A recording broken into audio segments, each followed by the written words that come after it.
My initial thought was to go into polygraph, and that didn't work out. So at that time, there were 2 women in the Rangers, and I thought I would take the opportunity to apply for the Rangers because I really wanted to do something that would be more direct in helping the communities. And so I applied and made the promotional list.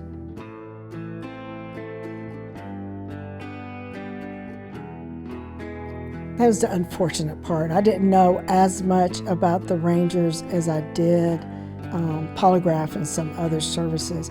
I was aware of the Rangers because at that time, in 1993, leading up to when I became a Ranger, the Branch Davidian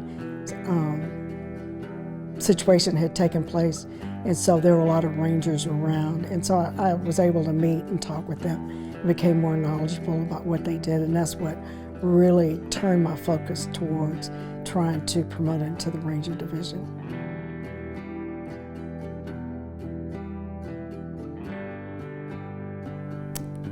It was humbling. It was very rewarding. I didn't realize how rewarding it would be to be directly involved in helping people, whether or not they were victims, witnesses, or even the people that we were looking at for the crimes. And so it was a very humbling experience, knowing that we had such an impact on communities, positive in trying to help them resolve issues with crime, and sometimes it even evolved into helping people in the community with other issues as well, trying to help them get their communities back to where they wanted to see them evolve into.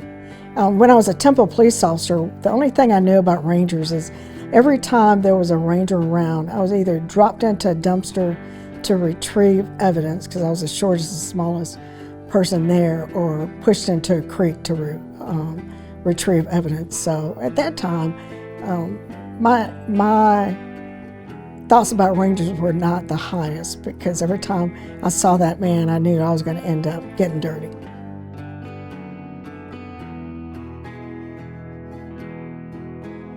So yes, the public's notions of the Rangers can have a positive impact when I was working.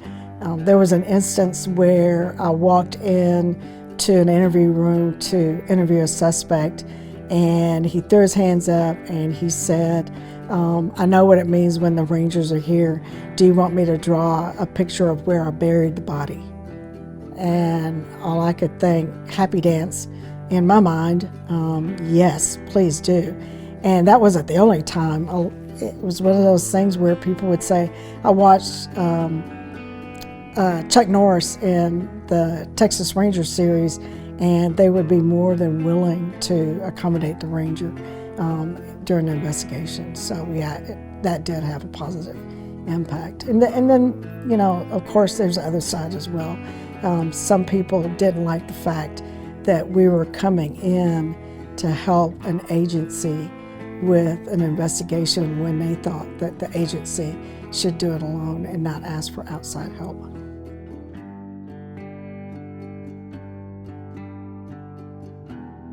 My daily experience was coming into the office. If I didn't have anything pressing to do, come in, write reports, try to catch up on leads. The main thing was trying to catch up on reports, because it's not like you see on TV or in movies where they come in and they write a report and it's done. It takes quite a while, and what I tell my students now is for every 30 minutes of excitement, you have about a day and a half of report writing, trying to make sure that your report is accurate. And then on days that I need to go out and talk to people, visit with people, run down suspects, run down leads, run down witnesses, talking to people, there was a lot of one-to-one interaction on a day-to-day basis.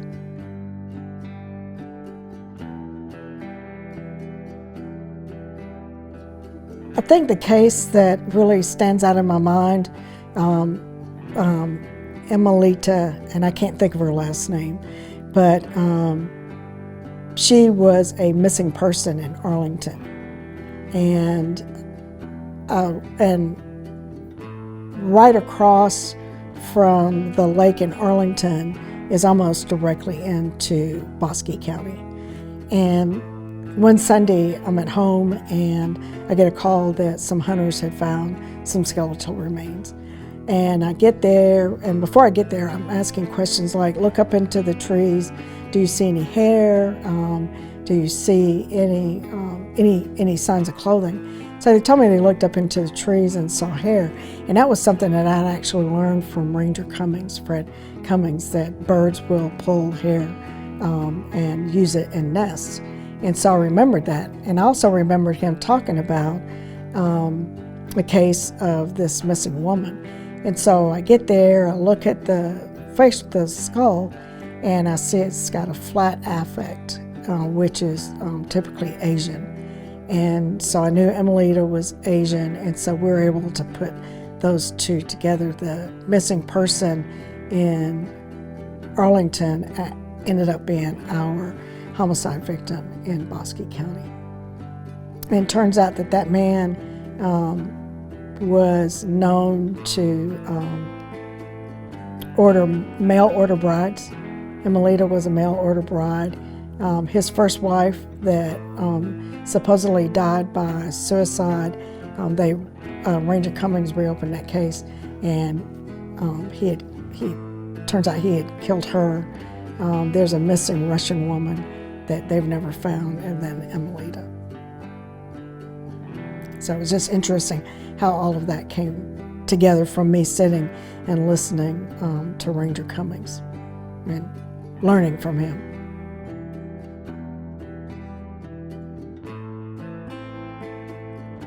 So I was a trained forensic hypnotist, and at the time when we were using hypnosis, we have an organization, the Texas Association of Investigative Hypnosis, and the purpose of hypnosis is to help people recall memories that are already there. Not to make up memories, but if there's something that just can't quite remember. So hypnosis is used with victims of crime and witnesses to crime. Now, hypnosis back in the day could be used with a suspect or defendant only with their attorney and the prosecution's authority. So we couldn't just go out and do that with them. It was a very specialized to do it. So one of the things we would not do is we would not lead. It's a very stylized, very specific way of doing an interview, and it's called a cognitive interview. So let's say that you were a witness to a crime, and it was so devastating that you could only remember parts of it. But you were sure that you saw something else or experienced something else. So we would sit you down, have you go through the story, what you remembered, beginning to end to beginning, from the middle, back and forth, 4 different perspectives. So just so you could talk it through. And then we would talk to you, get you relaxed, and then start asking questions. Now, let's say that you were a convenience store worker. Someone came in and robbed a place, and you could only remember parts of it. You were so traumatized, you can't remember everything. When you start describing that person, I'm going to ask you to describe that person. I'm not going to say male or female. I'm not going to give pronouns. I'm going to let you do that. And until you mention it, I will not mention it. So if you say she, then I know that you're talking about a woman.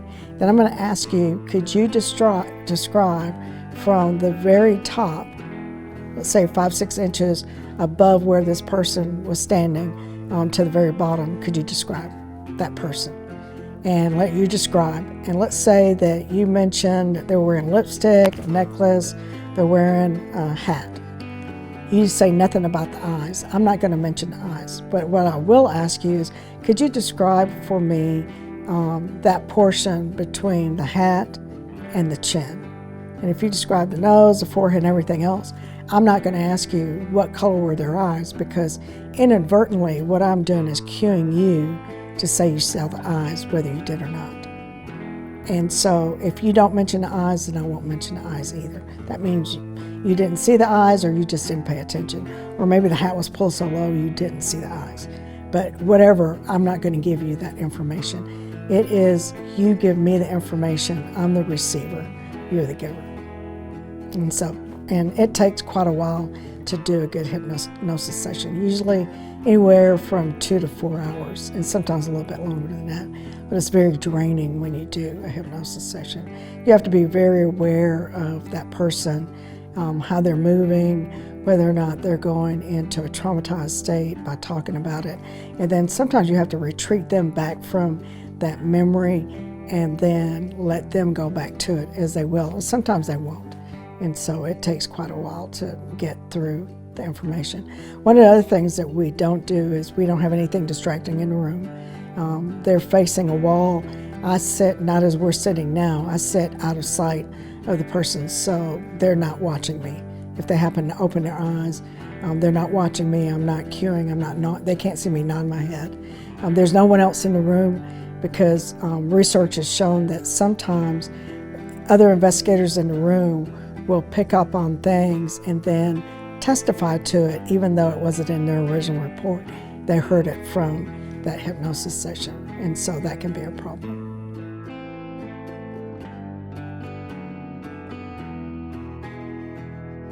When I was working, it was all the older Rangers like I said, Ranger Fred Cummings, that would give me advice.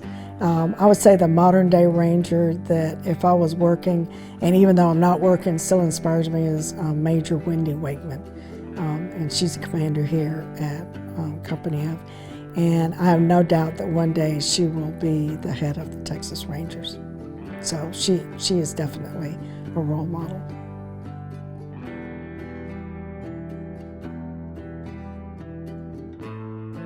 So in my reserve unit, my home reserve unit, the one that when I would leave and come back to in Abilene, was full of criminal justice.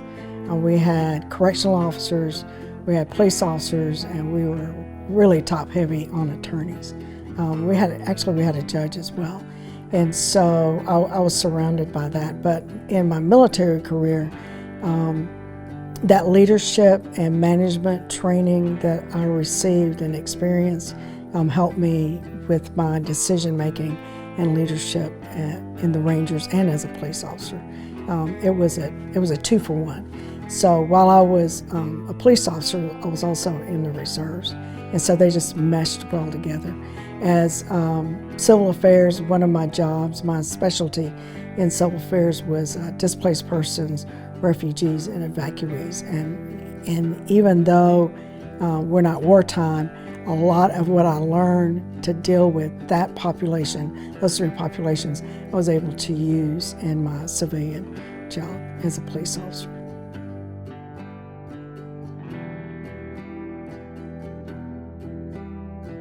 It's fun being a professor. I enjoy my students. I think they enjoy me. Right now, my current students have a saying, well, I taught it to them as freshmen, if you have beef, we all have beef. And so bringing them all together, because COVID was difficult for them. And so before COVID, students were a cohesive unit. During COVID, they become isolated, and it was hard bringing them back. But I think we've got them back with that saying that if one of us has a problem, we all have a problem. I'm lucky that I have good faculty, part-time faculty that work with me. We have an assistant chief of police. We have an attorney who's a county attorney. Well, he was a county attorney. Now he's a county judge, family court. And so between the 3 of us, we bring a lot of experience to the table. It's just not book knowledge. So we teach from the book, but we can incorporate real-world knowledge. So our students are prepared not only to get a job, they're also prepared to go out and go to graduate school. So in our program, the saying is not if you go to graduate school, it's when you go to graduate school. Because we're also trying to prepare them to be future leaders in criminal justice or whatever field they decide to go into. And so we're fortunate with the students that we get, that they're dedicated, they're looking forward or look forward to going out into the community and make a positive impact. One of the things that was taken out of the curriculum at a lot of colleges about 10 years ago, maybe a little bit longer, was ethics. And we kept ethics because it's so important. You cannot go into public service without having that realization that you work for the public. You are a public servant in a true sense of the word. And I want our students to know that they're public servants, and they have to be ethical. Trying to teach them and make them cognizant of the fact that if you make a mistake, say you made a mistake. Don't try to cover it up. Don't lie, because the outcome later will far exceed if you just said it in the first place. And I tell them it's hard to do, but you need to practice now. I tell them we practice as we play. We practice ethically, so we work ethically. And so we have a class every spring on ethics. One of the things they have to do is they have to do a presentation on an ethical problem within criminal justice, so they can have a better idea of what it takes to be an ethical public servant.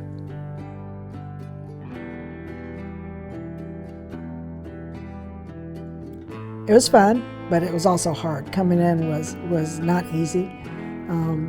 Coming in as a police officer in the 70s, and yes, I was a police officer in the 1900s, but it was not easy then. And I could say, looking at it now, there's been a lot of improvement. There are more women. Look at Major Wakeman back in the 70s, 80s, 90s. That wouldn't have happened. And so there's been a lot of improvement in seeing that women can hold their own, and they do a good job. The other thing, while it was difficult, it was rewarding, going out and helping people. One of the most humbling things that happened to me when I was in driver's license in Temple, older African-American gentleman came in and got teary-eyed when he saw me, and I didn't know what happened. And he said he never thought he'd see the day that one of us would be a DPS trooper. And I had the same reaction several times when I was a Ranger, so it kept me humble. The thing that kept me really humble is when I told my children that I was going to be a Texas Ranger, and my son was still a toddler, and he asked me what color Ranger was I going to be. And my daughter told him, she's not that kind of Ranger. She doesn't have any special powers. And he got pouty, teary-eyed, and that made me realize I have no special powers. I'm still mom, and so I just need to go out and do my job.